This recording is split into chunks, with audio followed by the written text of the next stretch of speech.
ایک طرف 11ویں کرو، دوسری طرف غوث اعظم کے دشمن کو لات مارو، تب یہ 11ویں کام آئے گی، تب ایمان بچے گا، تب عقیدہ بچے ہے۔ یہ معاملہ میرا اور تیرا نہیں، معاملہ محبوب کا ہے۔ اب یہاں صرف گنہگار نہیں ہوگا، ایمان چلا جائے گا، عقیدہ برباد ہو جائے گا، مرتد ہو جائے گا، جہنم کا حقدار ہو جائے گا۔ اگر کوئی نبی کا غدار ہو جائے تو اس کی بخشش ہرگز نہیں ہو سکتی، چاہے جتنی نمازیں پڑھ لے۔ تو پتہ کیا چلا؟ پتہ یہ چلا نمازی بعد میں بنو، عاشق رسول پہلے بنو۔ کہ اگر کسی کو دیکھو کہ وہابی کے ساتھ کھا رہا ہے تو وہاں سوال پہلے کرو، نماز بعد میں ہے، عشق رسول پہلے ہے۔ اشرف علی تھانوی نے جواب دیا تھا کہ اگر کانپور میں رہ کر کے ہم میلاد نہ پڑھیں، قیام نہ کریں، صلاۃ و سلام نہ پڑھیں تو لوگ وہابی کہہ کر کے نکال دیں گے۔ کہ جہاں کوئی کہے کہ نیاز کا ثبوت لاؤ، عرس کا ثبوت لاؤ، فاتحہ کا ثبوت لاؤ، میلاد منانے کا ثبوت لاؤ، نبی کے نام پر جھنڈا لگانے کا ثبوت لاؤ، نبی کے نام پر گھر سجانے کا ثبوت لاؤ، تو اس سے ایک سوال کرو، سارے سوال تمہارے، ایک سوال میرا، تو اپنے حلالی ہونے کا ثبوت لا۔ وہ 7 سمندر پار جو گستاخ ہے جس سے تمہارا کوئی تعلق نہیں، اگر اس کے تعلق سے تمہارے دل میں نفرت ہے اور احتجاج کرنے کا جذبہ ہے تو وہ بعد میں ہے۔ تمہارے پڑوس کا وہابی پہلے اس لائق ہے کہ اسے ٹھکرا دو اور بتا دو، اے امام حسین، کربلا میں یزیدیوں کو آپ نے برداشت نہ کیا تھا، کانپور میں یزیدیوں کو ہم برداشت نہیں کریں۔ کہ اگر گستاخ رسول باپ بھی ہوگا تو علیحدہ ہو جائے گا ایمان والا، گستاخ رسول بیٹا ہوگا تو ایمان والا اسے دور کر دے گا۔ یہ میرا کہنا نہیں، یہ قرآن کا حکم ہے۔ اگر کمیٹی والوں سے اجازت لے کر کے بولے کہ وہابیوں کا رد کرے کہ نہ کرے، دیوبندیوں کا رد کرے کہ نہ کرے، تو حقیقت یہ ہے کہ وہ امام بنانے کے لائق ہی نہیں ہے، اس لیے کہ امام وہ ہوگا جو نبی کا غلام ہو، یہ تو کمیٹی کا غلام ہے۔ تو خبریں ملتی ہیں کہ ارے رد کروانا ہے تو فلاں کو بلا لو، حشمتی کو بلا لو، اس کو بلا لو۔ اور یہ مولویوں کا بھی حال یہ ہے، بیٹھ کر کے تبصرہ کرتے ہیں، ان حشمتیوں کو رد کے علاوہ کچھ نہیں آتا، ان حشمتیوں کو جہاں جاتے ہیں رد کرتے ہیں، رد کے علاوہ کچھ نہیں آتا۔ ہم سینہ ٹھوک کے کہتے ہیں ابے ہمیں رد کے علاوہ کچھ نہیں آتا، اور تجھے رد ہی نہیں آتا ہے۔ جہاں یہ بتاتا ہے ماں کو ستانے پر یہ سزا ہے، جہاں یہ بتاتا ہے باپ کے حقوق ادا نہ کرنے پر یہ سزا ہے، پڑوسی کے حقوق ادا نہ کرنے پر یہ سزا ہے، وہیں یہ بھی بتا نبی کی گستاخی پر کیا سزا ہے۔ اور جو نہ مرد میں ہو نہ عورت میں وہ کیا ہے؟ بول کے کیا ہے؟ وہی اسی کو مخنث ہجڑا کہا جاتا ہے، جو نہ مرد میں نہ عورت میں۔ کبھی وہ مرد کی صورت بنا لے، مرد میں آ جائے، اور کبھی عورت کا لباس پہن کے عورتوں میں گھس جائے تو اس کا پہچاننا بڑا مشکل ہے۔ تو بس سمجھ لو وہی صلح کلی ہے جو سنیوں میں بھی جائے، دیوبندیوں میں بھی۔ الحمدللہ الحمدللہ ذی الجلالہ والصلاة والسلام علی صاحب الرسالہ وعلى آلہ وأصحابہ ومجتہدی ملتہ اولی الایدی والابصار والنبالہ، اما بعد فاعوذ باللہ من الشیطان الرجیم، بسم اللہ الرحمن الرحیم۔ یا ایہا الذین آمنوا اتقوا اللہ وکونوا مع الصادقین۔ وقال اللہ تعالی فی مقام آخر، یا ایہا الذین آمنوا لا ترفعوا اصواتکم فوق صوت النبی ولا تجهروا له بالقول كجهر بعضكم لبعض ان تحبط اعمالكم وانتم لا تشعرون۔ صدق الله مولانا العظيم وبلغنا رسوله النبي الأمين الحبيب الكريم، ونحن على ذلك لمن الشاهدين والشاكرين والحمد لله رب العالمين۔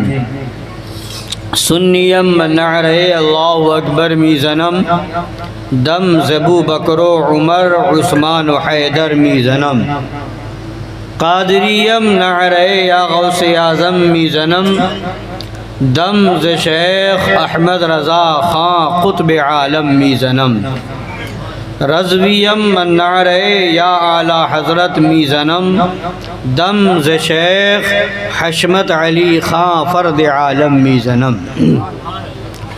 آئیے کچھ سننے اور سنانے سے پہلے ہم اور آپ مل کر اپنے آقا و مولا لمبے لمبے ہاتھوں سے بھیگ دینے والے، سنہری جالیوں میں آرام فرمانے والے، اندھیری قبر میں کام آنے والے، مکاں والے لا مکاں والے، عرب والے عجم والے، شفاعتی لأہل الکبائر کا نغمہ جاں فضا سنانے والے، میدان محشر میں ہم گناہ گاروں، سیاہ کاروں، بدکاروں کو بخشوانے والے، جہنم سے بچانے والے، جنت میں لے جانے والے، جام کوثر بھر بھر کے پلانے والے، پل صراط سے گزرتے وقت ہم گنہگاروں کے لیے رب سلم کی صدائیں لگانے والے، حضور احمد مجتبی جناب محمد رسول اللہ ارواحنا فدا صلی اللہ تعالی علیہ وعلی آلہ وسلم کی بارگاہ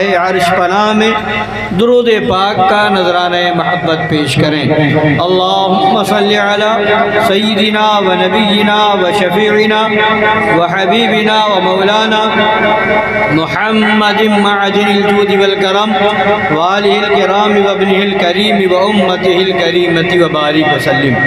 ایکو کم کر دیجیے آواز پر۔ ایک بار اور پڑھ لیجئے نبی اور علی نبی کی بارگاہ میں صلی اللہ علی النبی الامی وآلہ صلی اللہ علیہ وسلم صلاۃ و سلاما علیک یا رسول اللہ صلی اللہ تعالی علیک وعلی آلہ وسلم۔ ایک بار اور حصول برکت کے لیے پڑھ لیجئے اللہ رب محمد صلی علیہ وسلم وعلی ذبیہ وصحبہ ابد الدہور وکرما۔ 11ویں شریف کا مبارک مہینہ ہے اور خاص 11 ربیع الاخر شریف کی یہ شب ہے۔ اس مہینے کو، اس تاریخ کو نسبت ہے حضور امام الاولیاء، سلطان الاولیاء، شیخ الاولیاء، محبوب سبحانی، قطب ربانی، شمع لامکانی، حضور سیدنا سرکار غوث اعظم دستگیر شیخ عبد القادر جیلانی رضی اللہ تعالیٰ عنہ وارضاہ عنہ کی ذات والا صفات سے۔ تو یہ مبارک رات ہے، مبارک گھڑی ہے، مبارک تاریخ ہے، مبارک مہینہ ہے۔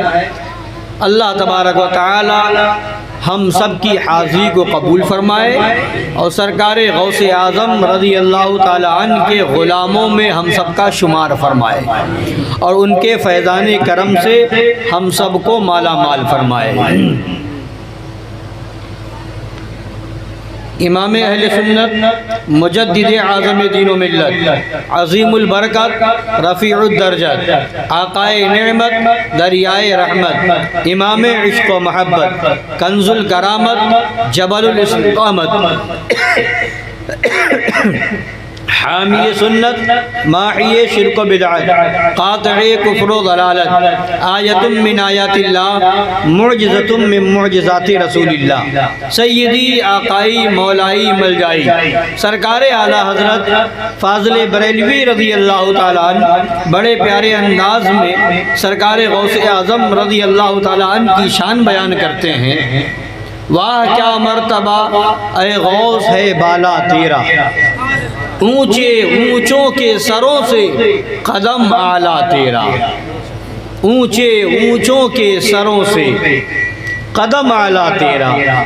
بدن کا جو حصہ ہوتا ہے، اعضائے بدن میں سب سے اونچی جگہ سر ہے اور سب سے نچلا مقام قدم ہے، تلوا ہے۔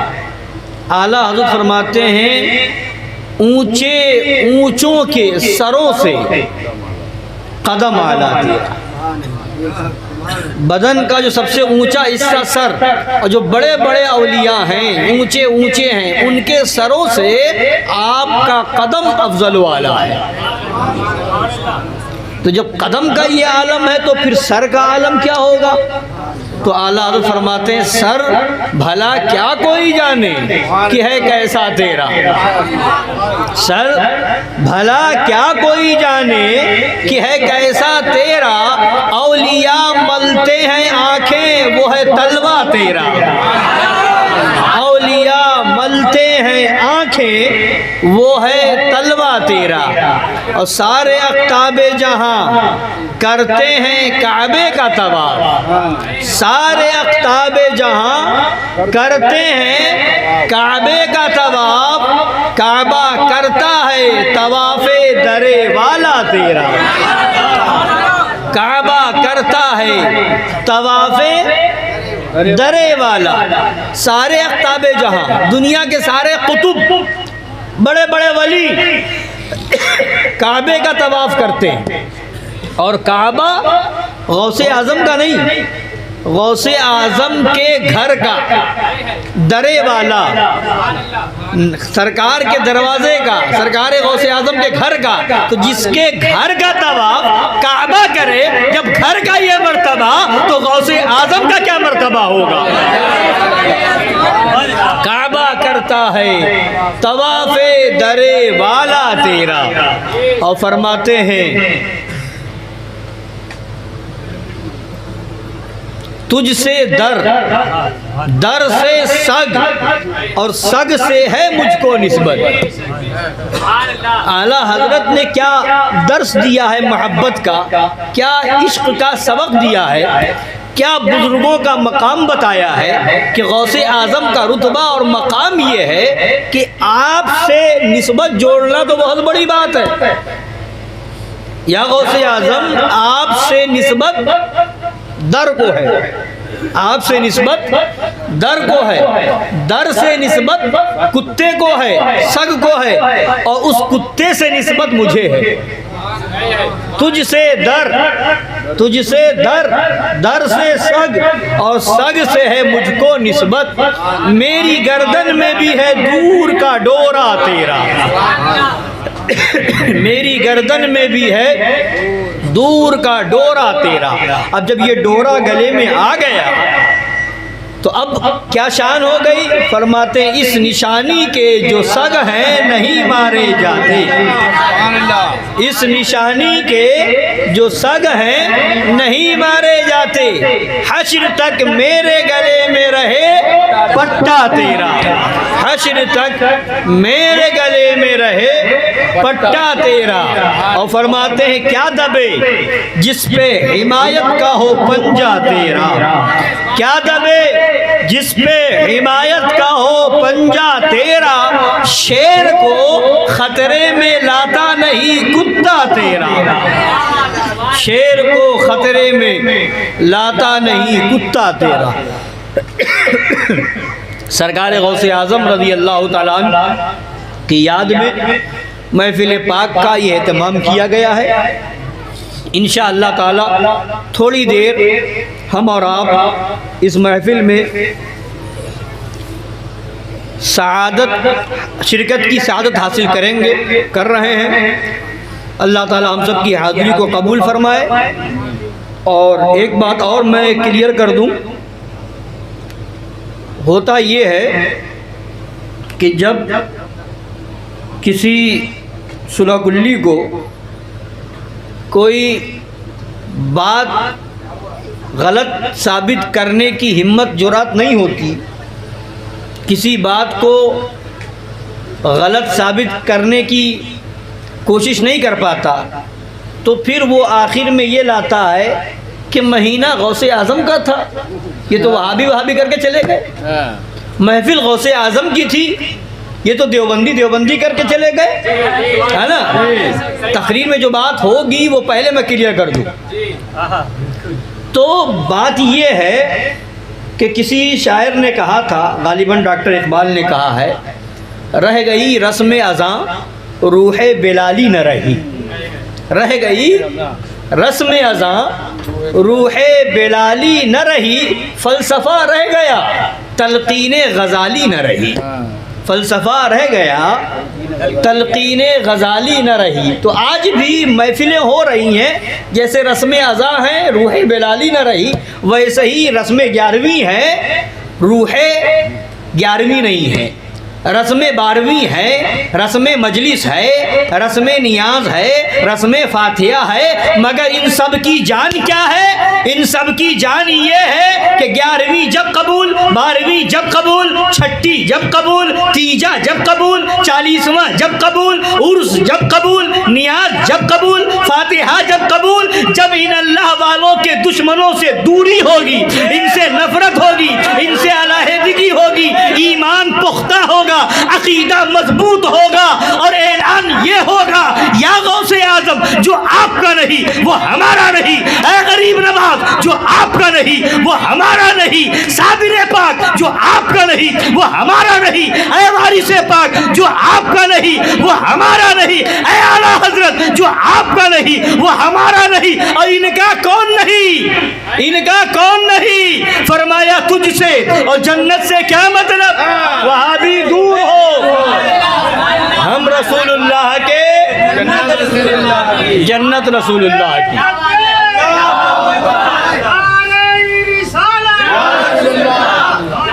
جو نبی کا ہے صحیح معنوں میں وہی غوث اعظم کا ہے، جو نبی کا سچا دیوانہ ہے وہی غریب نواز کا ہے، وہی صابر پاک کا ہے، وہی وارث پاک کا ہے، وہی سیدنا بدیع الدین زندہ شاہ مدار کا ہے۔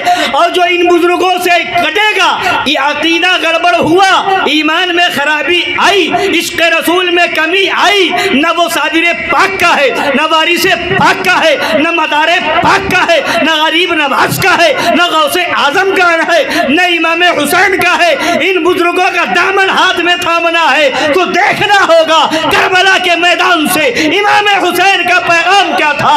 کربلا کے میدان میں امام حسین 72 ہیں، 22,000 کا لشکر ہے، پانی پہ ان کا پہرا ہے، گھوڑے ان کے پاس ہیں، تلواریں ان کے پاس ہیں، نیزے ان کے پاس ہیں، پانی پر پابندی ہے، بھوک لگی ہوئی ہے، پیاس میں بچہ علی اصغر بھی تڑپ رہا ہے، مگر بتا دیا حسینیت یہ ہے، بھوکا رہا جائے گا، پیاسا رہا جائے گا، جان دے دی جائے گی، بیٹا دے دیا جائے گا، بھتیجا دے دیا جائے گا، نواسا دے دیا جائے گا، بھانجا دے دیا جائے گا، سر کٹا دیا جائے گا، یزید کے ہاتھ میں ہاتھ نہیں دیا جائے گا۔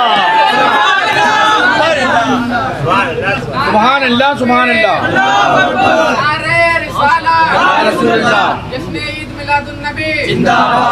تو اس لیے بتانا یہ ہے کہ ہم رسمی مجلس کے قائل نہیں، نہ ہم رسمی تقریر کرتے ہیں۔ رسمی تقریر کیا ہوتی ہے؟ 11ویں شریف کا مہینہ ہے، غوث اعظم کی فضیلت بیان کر دی، اچھی بات ہے، غوث اعظم کی کرامتیں بیان کر دی، واہ واہ کر لیا، مگر ساتھ میں معاملہ یہ ہے، کہنا یہ ہے کہ ایک ڈاکٹر کے پاس مریض گیا، ڈاکٹر نے کہا ہمارے پاس بہت اچھی کمپنی کی دوائیں ہیں، ہمارے پاس بہت عمدہ دوائیں ہیں، ہمارے پاس بہت اعلیٰ قسم کی دوائیں ہیں، تعریف کر دی۔ وہ مریض واہ واہ کر کے چلا آیا اور کچھ دوائیں دے دی، اس میں بھی پتہ نہیں جس کمپنی کی بتائی تھی دی کہ نہیں دی۔ اب اس کے بعد پرہیز کچھ نہ بتایا، مریض نے کہا ہمیں یہ مرض ہے، پرہیز کیا کرنا ہے؟ کوئی پرہیز نہیں بتایا۔ تو اب وہ ڈاکٹر کے پاس آیا، دوا بھی کھا رہا ہے، سردی ہو گئی، نزلہ ہے، زکام ہے، دوا بھی کھا رہا ہے، اور صبح شام خوب کولڈ ڈرنک بھی پی رہا ہے، لسی بھی پی رہا ہے، خوب جو ہے ٹھنڈی غذائیں لے رہا ہے۔ تو اب جا کر کے پھر شکایت کرے گا، فائدہ نہیں ہوا، فائدہ نہیں ہوا، تو وہ زندگی بھر دوا کھاتا رہے، فائدہ نہیں ہوگا۔ تو پتہ کیا چلا، ایک طرف دوا کھاؤ، دوسری طرف پرہیز کرو، ایک طرف 11ویں کرو، دوسری طرف غوث اعظم کے دشمن کو لات مارو، تب یہ 11ویں کام آئے گی، تب ایمان ایمان بچے گا، تب عقیدہ بچے گا، تب عشق رسول میں چاشنی پیدا ہوگی۔ جب تیور یہ ہوگا دشمن احمد پہ شدت کیجئے، ملحدوں کی کیا مروت کیجئے، غیظ میں جل جائیں بے دینوں کے دل، یا رسول اللہ کی حسرت کیجئے۔ تو ہم صرف تکبیر، اللہ اکبر، علیہ رسالت، یا رسول اللہ، مسلک اعلیٰ حضرت، زندہ باد، زندہ باد۔ تو صرف ہم یہ نہیں بتاتے کہ ہم غوث اعظم کے ماننے والے ہیں، ہم غریب نواز کے چاہنے والے ہیں، ہم جو ہے وارث پاک کے ماننے والے ہیں، صابر پاک کے چاہنے والے، یہ سب کے ساتھ ہم یہ بتاتے ہیں یہ سب ماننا جب کام آئے گا جب تم پرہیز بھی کرو گے۔ پرہیز اگر نہ ہوا، 11ویں کرتے رہے، 12ویں کرتے رہے، لنگر کرتے رہے، عرس کرتے رہے، فاتحہ کرتے رہے، تو جس بیماری سے بچنا تھا وہ بیماری تمہارے پیچھے لگی رہی۔ تو اب پرہیز کیا ہے وہ میں آپ کو بتاؤں گا۔ غوث اعظم کا ذکر بھی ہوگا اور ساتھ میں پرہیز بھی بتانا ہے۔ جب تک مریض پرہیز نہیں کرے گا اس کا مرض صحیح نہیں ہو سکتا۔ دوا پہ دوا کھائے، پرہیز کے بغیر دوا فائدہ نہیں کرتی۔ بلکہ حضور مشاہد ملت رضی اللہ تعالیٰ عنہ کا واقعہ ہم نے سنا، کسی نے بتایا کہ حضور مشاہد ملت خود حکیم بھی تھے، تو کسی نے بتایا کہ کسی نے کہا کہ حضور پرہیز آدھا علاج ہے، پرہیز آدھا علاج ہے۔ تو سرکار مشاہد ملت نے فرمایا غلط کہا۔ کیا کہا؟ غلط کہا۔ تو کہا حضور پھر؟ فرمایا پرہیز پورا علاج ہے، پرہیز پورا علاج ہے۔ پرہیز کرتے چلے جاؤ، جس چیز سے، جو چیز جس مرض کے لیے نقصان دہ ہے اس چیز سے بچو گے تو پرہیز کرتے رہو گے، وہ بیماری نہیں آئے گی۔ تو پرہیز پورا علاج ہے۔ تو اسی طریقے سے نماز پڑھیں، روزہ رکھیں، حج کریں، زکوٰۃ دیں، مگر ساتھ میں پرہیز ضروری ہے۔ پرہیز ضروری ہے کہ نماز کب کام آئے گی، روزہ کب کام آئے گا، حج کب کام آئے گا، یہ سب میں آپ کو بتاؤں۔ درود پاک پڑھیے، صلی اللہ علیہ نبی الامی وآلہ صلی اللہ علیہ وسلم، صلاۃ و سلام علیک یا رسول اللہ صلی اللہ علیہ وسلم۔ میں نے آیت کریمہ پڑھی ہے ابھی خطبہ مسنونہ کے بعد، یا ایھا الذین آمنوا لا ترفعوا اصواتکم فوق صوت النبی، اے ایمان والو اپنی آوازوں کو میرے محبوب کی آواز پر اونچی نہ کرو۔ مفہوم آیت کریمہ اونچی، وَلَا تَجْهَرُوا لَهُ بِالْقَوْلِ كَجَهْرِ بَعْضِكُمْ لِبَعْضٍ، اور میرے محبوب کی بارگاہ میں ایسے بلند آواز میں گفتگو نہ کرو جیسے آپس میں ایک دوسرے سے کرتے ہو۔ یہ حکم دیا اللہ نے، یہ اللہ کا حکم ہے، آواز اونچی نہ کرو، جیسے آپس میں ایک دوسرے سے چلا کر باتیں کرتے ہو ویسے میرے محبوب کی بارگاہ میں باتیں نہ کرو۔ اگر ایسا کیا تو آگے حکم سنایا جا رہا ہے، سزا سنائی جا رہی ہے، ان تحبط اعمالکم وانتم لا تشعرون، تمہاری ساری نیکیاں برباد ہو جائیں گی اور تمہیں خبر بھی نہ ہو۔ اب ایک بات ذہن میں آتی ہے، سوال پیدا ہوتا ہے، اے مولا تو نے ہی حکم دیا اقیم الصلاۃ، نماز قائم رکھو، نماز پڑھو، آتوا الزکاۃ، زکوٰۃ دو، مولا تیرا ہی حکم ہے، وَلِلَّهِ عَلَى النَّاسِ حِجُّ الْبَيْتِ مَنِ اسْتَطَاعَ إِلَيْهِ سَبِيلًا، جو لوگ استطاعت والے ہیں وہ ان پر حج فرض ہے۔ تو حج کا حکم اللہ نے دیا، نماز کا حکم اللہ نے دیا، زکوٰۃ کا حکم اللہ نے دیا، روزے کا حکم اللہ نے دیا، وبالوالدین احسانا، والدین کے ساتھ احسان کرنے، بھلائی کرنے کا حکم اللہ نے دیا، نیکیاں کرنے کا حکم اللہ نے دیا۔ اور کچھ حکم وہ ہیں جو اللہ نے اپنے محبوب سے دلوایا، کچھ حکم وہ ہے جو ڈائریکٹ اللہ نے دیا، کچھ حکم وہ ہے جو اللہ نے اپنے محبوب سے دلوایا۔ کچھ کا حکم قرآن میں ہے، کچھ کا حکم حدیث میں ہے. تو اب یوں بھی کہتے چلے جائیں کہ داڑھی رکھنے کا حکم اللہ نے دیا ہے، شراب سے بچنے کا حکم اللہ نے دیا ہے، چوری سے بچنے کا حکم اللہ نے دیا ہے، جھوٹ سے بچنے کا حکم اللہ نے دیا ہے، غیبت سے بچنے کا حکم اللہ نے دیا ہے، چغل خوری سے بچنے کا حکم اللہ نے دیا ہے. مگر یہ سب حکم اللہ نے، اور وہ بھی حکم اللہ نے کہ نبی کی بارگاہ میں آواز اونچی نہ ہو، یہ بھی حکم اللہ کا اور یہ بھی حکم اللہ کا.